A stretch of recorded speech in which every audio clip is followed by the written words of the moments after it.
This old guy DIY video has to do with camouflaging an outboard motor that I use for duck hunting. So normally when I go duck hunting, I take this boat and I use this little motor. And as you know, when you're out in the woods or the field, white stands out like nobody's business. So when I get where I'm going, I throw a camouflage tarp over the top of it. But since we have this unseasonably warm spell, I decided today I'm going to PlastiDip this thing black. So I just took a paper towel, gave it a cursory wipe down. Now I'm going to spray it black.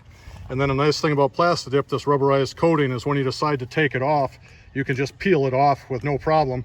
And then after the stuff dries, you can paint it any color you want. So I'm going to paint it the color of the boat after it dries. But for right now, I'm just going to paint this white motor black. I've finished applying the black, and the goal is to get overall coverage. So I basically have a rubberized coat over this whole little outboard down to the anti-cavitation plate.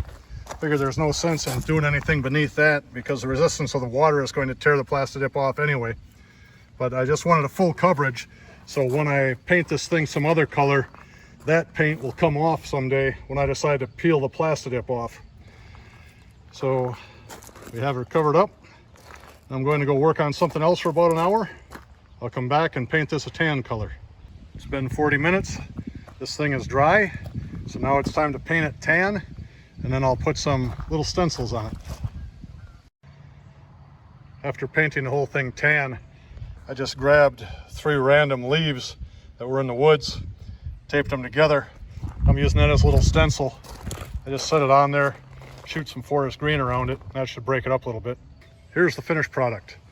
So PlastiDip followed by tan paint, followed by forest green, a stencil just made out of random vegetation grabbed out of the woods. Almost matches the boat.